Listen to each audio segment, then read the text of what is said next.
Good evening बच्चों, कैसे हैं आप लोग। आई होप कि आप लोग बहुत अच्छे होंगे और मस्त एकदम पढ़ाई कर रहे होंगे और 21 जून की तैयारी बिल्कुल जोरों पे होगी। बेटा पीवाईक्यू सीरीज में आज इलेक्ट्रोकेमिस्ट्री का सेकंड पार्ट है। कुछ अच्छे क्वेश्चंस आपके सामने लेके आए हैं। एक एक क्वेश्चन बहुत बेहतरीन अंदाज में हम लोग देखेंगे, ठीक है। और आपका इलेक्ट्रोकेमिस्ट्री का एक पार्ट और आएगा, ठीक है। इंपॉर्टेंट चैप्टर है, खूब ढेर सारा प्रैक्टिस कर लीजिए। हम सारा कॉन्सेप्ट कवर करने की कोशिश इसमें किए हैं। तो अभी आपके सामने ये पहला क्वेश्चन है। पहला क्वेश्चन हम लोग देखते हैं क्या है, ठीक है। पहला क्वेश्चन है कि द मोलर कंडक्टिविटी ऑफ ए 0.5 मोल पर litre solution of silver nitrate with electrolytic conductivity 5.76 into 10 raised power minus 3 Simon centimeter inverse at 290 Kelvin is कितना।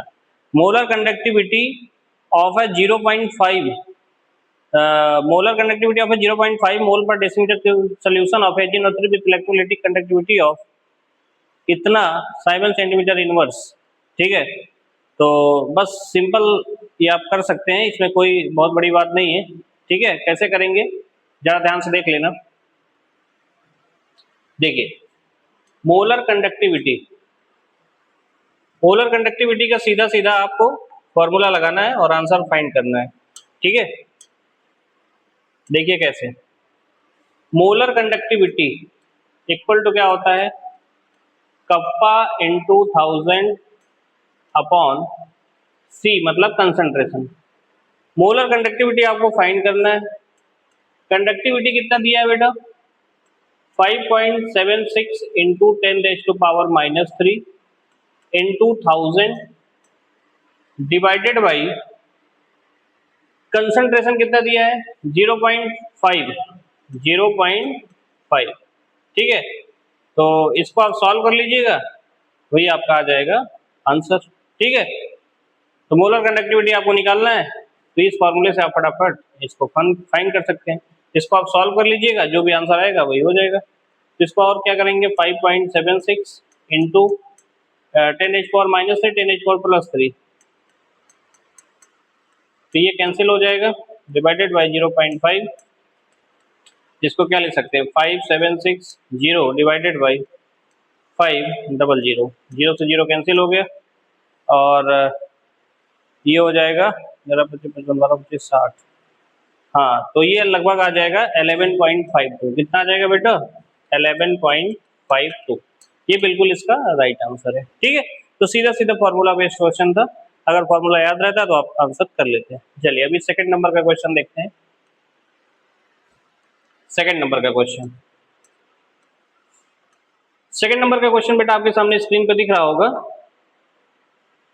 The molar conductivity of 0.007 molar acetic acid is इतना, मतलब molar conductivity सीधा सीधा इसमें दिया है बेटा, कितना दिया है 20 Simon centimetre square mole inverse. किस कंसंट्रेशन पे बेटा, एट कंसंट्रेशन कितना है 0.007, ठीक है। What is the dissociation constant of acetic acid, तो डिसोसिएशन कांस्टेंट पूछा है बेटा। डिसोसिएशन कांस्टेंट मतलब के ए पूछा है कि उसकी वैल्यू क्या होगी, ठीक है। हाँ तो ठीक है, सबसे पहले अपन अल्फा निकालते हैं। देखो के निकालने के लिए बेटा आपको सीधा सीधा फॉर्मूला पता होगा कि के का फॉर्मूला क्या बनता है, तो ध्यान से देखिएगा। एसिटिक एसिड एक वीक एसिड है, ठीक है, वीक इलेक्ट्रोलाइट। अगर हम इसका डिसोसिएशन करते हैं तो क्या बनता है CH3COO -H+। ध्यान से देखिए बेटा, T बराबर 0 पे अगर इसका कंसंट्रेशन C है तो ये 0 0 हो जाएगा। T बराबर T पे ये कितना होता था C माइनस C अल्फा, ये C अल्फा C अल्फा। तो यहाँ से एसिड डिसोसिएशन कांस्टेंट क्या लिखते हैं, C alpha square upon C minus C alpha. ये कितना हो जाएगा, यहाँ हम लिख सकते हैं, अगर C कॉमन ले लें इसको तो 1 माइनस अल्फा अंदर बच जाएगा, तो C से C क्या हो जाएगा कैंसिल, तो कितना हो जाएगा C alpha square upon 1 minus alpha. Alpha की वैल्यू बहुत कम है 1 से, इसलिए किसके बराबर हो जाएगा C अल्फा स्क्वायर, क्योंकि 1 इज ग्रेटर देन अल्फा, इसलिए 1 माइनस अल्फा इक्वल टू कितना हो जाएगा बेटा आपका ये हो जाएगा आपका 1। तो कहने का मतलब बेटा ये है कि फाइनली जो के ए की वैल्यू आई वो किसके बराबर आई, सी अल्फा स्क्वायर के। अगर हमें अल्फा मिल जाए तो इसका मतलब हम के ए निकाल सकते हैं। अब अल्फा कैसे फाइंड होता है बेटा, जरा ध्यान से देखिएगा। अल्फा फाइंड किया जाता है molar conductivity at concentration C upon molar conductivity at infinite dilution. ठीक है, एट कंसंट्रेशन सी पे मोलर कंडक्टिविटी कितनी दी है 20, और लिमिटिंग मोलर कंडक्टिविटी आप यहां से निकाल सकते हैं। तो limiting molar conductivity of acetic acid ये हो जाएगा किसके बराबर बताइए फटाफट, lambda naught C H three C double O minus plus lambda naught H plus. दोनों वैल्यू पुट कर दीजिए, 50 प्लस 350 तो कितना आ जाएगा, ये 400 आ जाएगा। कितना आ जाएगा बेटा 400। तो 20 ये हो गया, 400 ये हो गया, तो 0 से 0 कैंसिल हो गया, 1/20 आ गया। कितना आ गया बेटा अल्फा 1/20।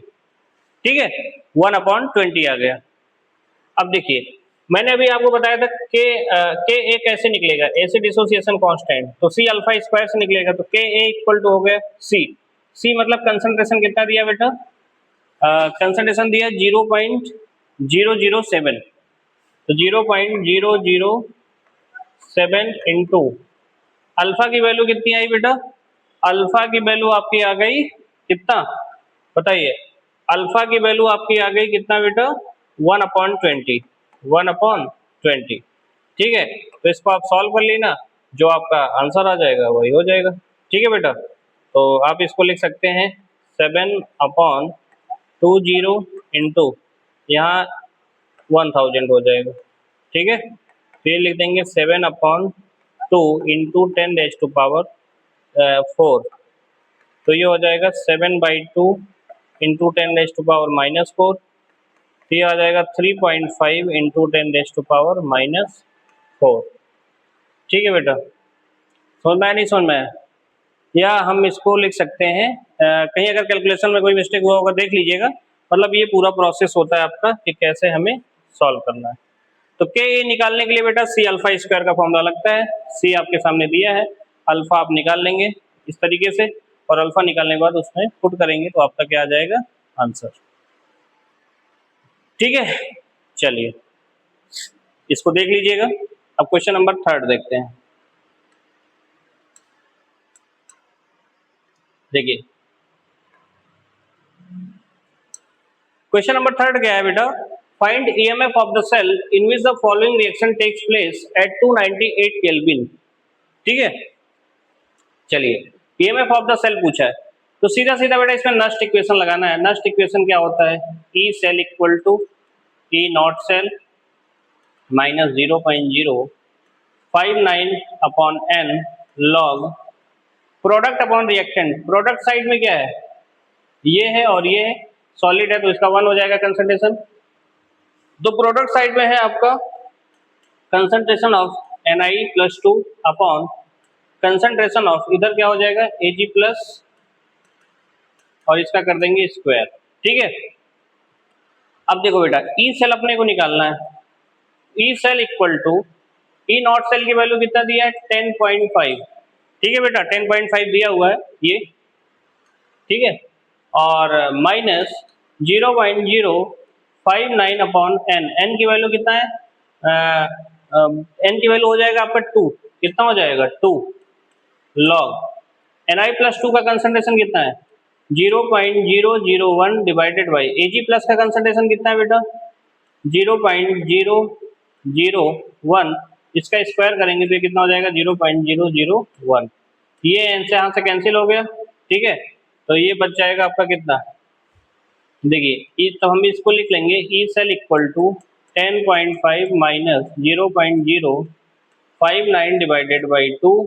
ठीक है, लॉग, और ये लिख सकते हैं 1/10⁻⁻3, ऊपर जाएगा तो 10⁻+3 बन जाएगा। ठीक है, तो ये कितना हो जाएगा 10.5 minus 0.059 divided by 2 log 10⁻3, 3 log 10 हो जाएगा, लॉग 10 की वैल्यू 1 हो जाएगा तो कितना हो जाएगा 10.5 माइनस 0.059 बाई 2 और 3 log 10, तो ये 3 हो जाएगा, log 10 की वैल्यू 1 हो जाएगी, तो ये 1.5 कैंसिल हो जाएगा, इसमें 15 से मल्टीप्लाई करो, 10.5 माइनस 15 से इसमें मल्टीप्लाई करो, ठीक है, तो कितना हो जाएगा 59 और ये 15 5 9 जा 45 5 4 आ गया, ठीक है,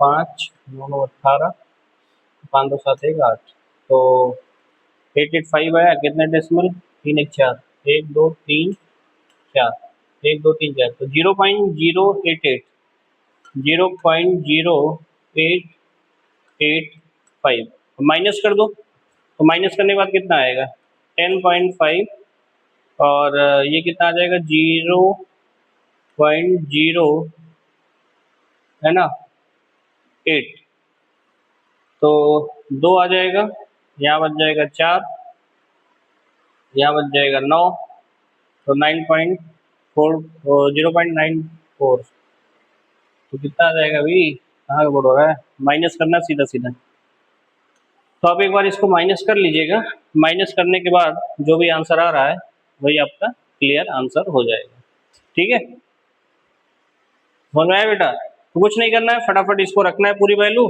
और यहाँ तक लाना है, इसको आगे माइनस वाइनस करके जो भी है आप वैल्यू फाइंड कर सकते हैं, ठीक है बेटा, चलिए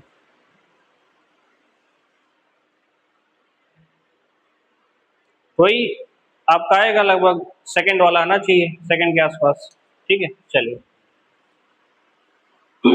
चलिए अभी हम 4 नंबर का क्वेश्चन देखते हैं।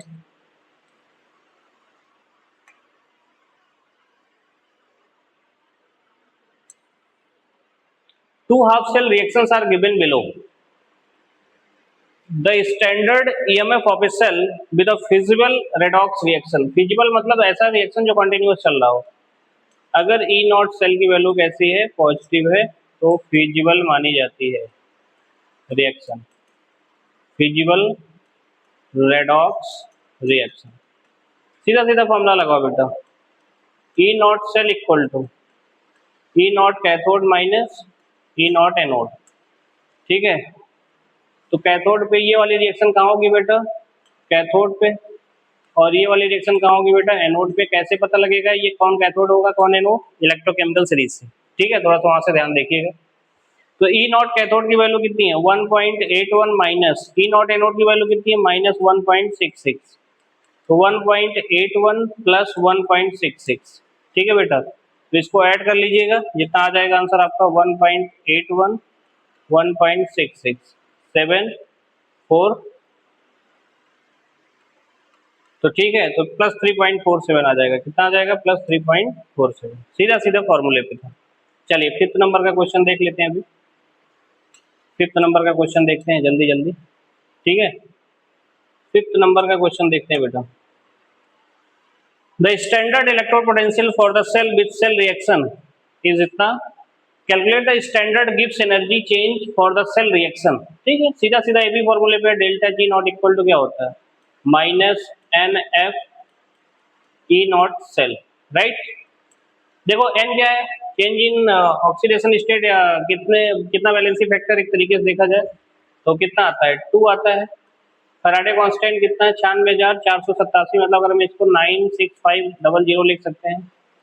ई नॉट सेल कितना है, standard electrode potential Daniell cell का 1.1 होता है, डेनियल सेल है तो 1.1 होगा, अब मल्टीप्लाई कर लो बेटा क्या हो जाएगा माइनस, पहले इसमें मल्टीप्लाई करो 0 0 10 13 19, अब इसमें 1.1 से मल्टीप्लाई कर लो, ठीक है, तो कितना हो जाएगा वही देख लो, तो 11 3 जा 33, 11 9 जा 19 और 19 प्लस 11 3 जा 33, 11 9 जा 99, 99 प्लस 3 9 3 12 9 1 10 102 10 और 11 1 जा 11 और 10 तो 21, ये आ जाएगा 000, डेसिमल कितने प्लेस पे लगा देंगे एक, तो 2123, ये जूल में आ जाएगा तो किलो जूल में कितना कर देंगे, माइनस का आंसर आएगा, तो ये हो जाएगा आपका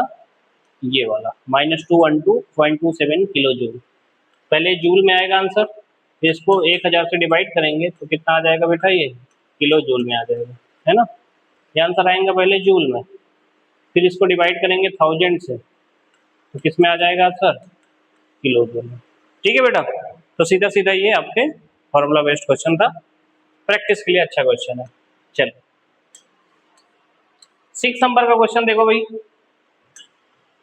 एसर्शन रीजन का क्वेश्चन है, ध्यान से देखिएगा। एसर्शन रीजन के लिए कुछ कहा नहीं जा सकता इस बार, तो एक भी एसर्शन रीजन का क्वेश्चन नहीं है, तो देखो रीनीट में संभावना बन सकता है।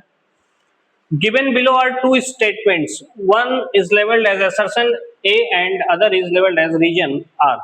Assertion क्या है? In aquatic, delta G equal to minus NFE not cell. The value of delta G depend on N. बिल्कुल सही बात है, N पे डिपेंड करता है, डायरेक्टली प्रोपोर्शनल होता है। रीजन क्या है? रीजन में इसमें क्या लिखा है? E cell has intensive property and delta G is an extensive property. बिल्कुल, ये मास पे डिपेंड नहीं करता है, मास पे डिपेंड करता है, बिल्कुल राइट है। In the light of the above statement, choose the correct answer from the option given below. A is false but R is true. Both A and R are true. बिल्कुल, assertion भी ठीक है, region भी ठीक है, and R is the correct explanation of A. नहीं, correct explanation नहीं है। A and R are true and R is not correct explanation. बिल्कुल right answer. तो right answer क्या हो जाएगा? C. A भी बेटा करेक्ट है, R भी करेक्ट है, लेकिन रीजन जो है करेक्ट एक्सप्लेन नहीं कर रहा है assertion को। ठीक है, अब वही उसमें लिखा है कि E cell is intensive property, delta G extensive property, तो उससे क्या लेना देना उसका, है ना बेटा। समझ में आया नहीं समझ में आया? रही बात वैलेंसी फैक्टर एन जो है, ये मैथमेटिकल कॉन्सिक्वेंस है, ये मैथमेटिकल कॉन्सिक्वेंस है, इसका उससे क्या लेना देना है। ठीक है, तो मतलब ये करेक्ट एक्सप्लेन नहीं कर रहा है, हाँ, लेकिन दोनों सही है, असर्शन भी रीजन भी, तो इसलिए इसका करेक्ट आंसर सी हो जाएगा। चलिए अभी हम अगला देखते हैं, डी, सॉरी 7 नंबर का क्वेश्चन। 7 नंबर का क्वेश्चन देख लेते हैं फटाफट।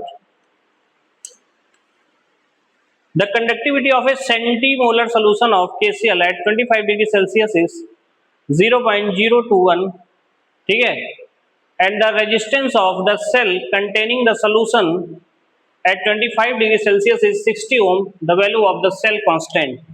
पहली बात बताइए, कंडक्टिविटी कितना दिया है?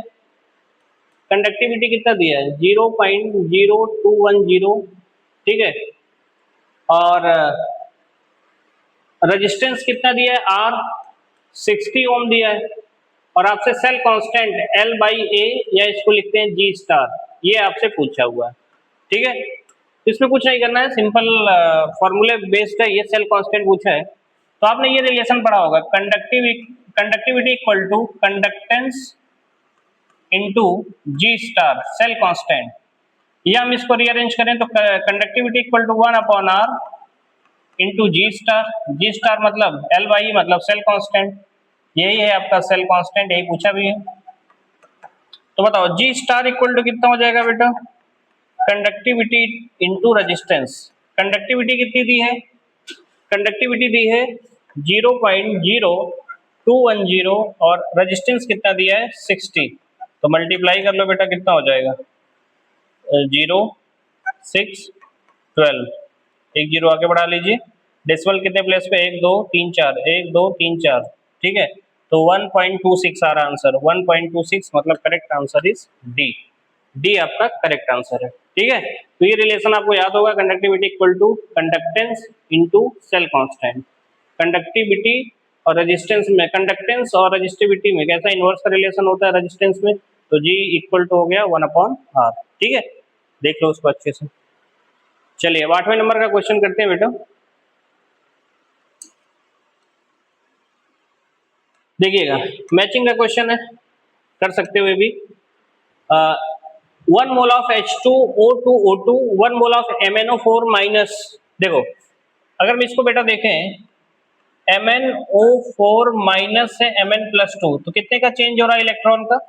यहाँ ऑक्सीडेशन स्टेट कितना आएगा? +7, यहाँ +2, तो कितने इलेक्ट्रॉन का चेंज हो रहा है? 5 इलेक्ट्रॉन का चेंज हो रहा है, मतलब इसका करेक्ट आंसर हो जाएगा 5 फैराडे। जितने इलेक्ट्रॉन का चेंज होता है वही उसका मान लेते हैं आंसर, 5 फैराडे। तो मतलब 5 फैराडे किसमें है? बी का हो जाएगा 4th, तो बी का 4th किसमें है? इसमें और इसमें है और इसमें है, तो मतलब ये बी ऑप्शन तो आपका कैंसिल हो गया। ठीक है, बी का 4 हो गया। 1.5 1.5 mole of calcium from calcium chloride. तो कैल्शियम क्लोराइड को डिसोसिएट करो बेटा, क्या बन जाएगा? Ca+2 + 2Cl- और Ca+2 इलेक्ट्रॉन गिव्स Ca। तो कैल्शियम को डिपॉजिट करना तो 2 इलेक्ट्रॉन, मतलब अगर 1 मोल डिपॉजिट करेंगे तो 2 इलेक्ट्रॉन लगेगा। तो 1.5 के लिए कितना लगेगा? 1.5 इंटू 2, तो मतलब आ जाएगा 3 मोल। हाँ 3 मोल आ जाएगा, 3 मोल। तो 1 मोल के लिए 2 इलेक्ट्रॉन, 3 मोल के 1.5 मोल के लिए 3 इलेक्ट्रॉन। तो 3 इलेक्ट्रॉन का मतलब 3 फैराडे, और 3 फैराडे किसका हो जाएगा आपका? सी का फर्स्ट। तो सी का फर्स्ट किसमें है? ये कैंसिल हो गया, सी का फर्स्ट इसमें है और इसमें है। ठीक है बेटा, बी का फोर्थ। इसका मतलब इसका करेक्ट आंसर आपका हो जाएगा ए वाला, ये हो जाएगा। ए का सेकंड, बी का फोर्थ, सी का फर्स्ट, डी का 3। डी का 3 कैसे होगा? FeO में आयरन पे कितना है? +2, और इस पे कितना हो जाएगा आपका? +3। कितने इलेक्ट्रॉन का चेंज हो रहा है? 1 का, 1 फैराडे। तो डी का हो जाएगा 3। तो डी का 3 किसमें है? इसमें इसमें भी है, इसमें भी है। ठीक है, तो मतलब आपका यही आंसर हो जाएगा।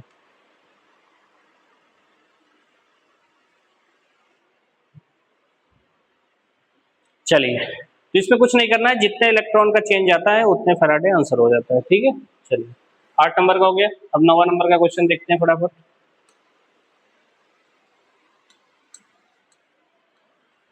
9 नंबर का क्वेश्चन क्या है, जरा ध्यान से देखिएगा। द मोलर कंडक्टिविटी ऑफ ए 0.050 मोल पर litre solution of A monobasic weak acid is इतना। मोलर कंडक्टिविटी की वैल्यू कितनी दी है बेटा, फटाफट बताइए। 90 Simon centimetre square mole inverse. It's extent of dissociation will be, इसका अल्फा कितना होगा? एज्यूम इतना एंड इतना। ठीक है, सिंपल है। तो मोनोबेसिक एसिड है, तो एक काम करते हैं, लिमिटिंग मोलर कंडक्टिविटी निकाल लेते हैं। किसका? मोनोबेसिक एसिड का। मोनोबेसिक एसिड का कितना होगा? देखो, तो limiting molar conductivity monobasic acid का निकालना है, तो कैटायन और एनायन है उसमें, तो कैटायन प्लस एनायन दोनों को ऐड कर लो, तो 349.6 plus 50.4।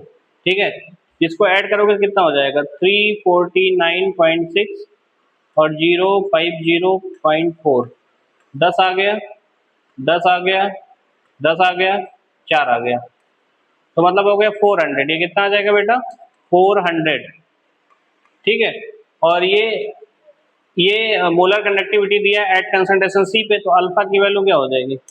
Molar conductivity at concentration C upon limiting molar conductivity, इसकी वैल्यू कितनी दिया है? 90। ठीक है, अपॉन ये कितना हो जाएगा? 400। ठीक है, अब इसको बेटा आप सॉल्व कर लेंगे, कर लीजिएगा, जो आएगा वही आंसर हो जाएगा। ठीक है, कुछ नहीं करना, सीधा सीधा फॉर्मूला लगाना है।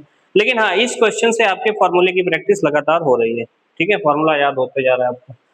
चलिए 10 नंबर का क्वेश्चन देख लेते हैं अभी फिलहाल।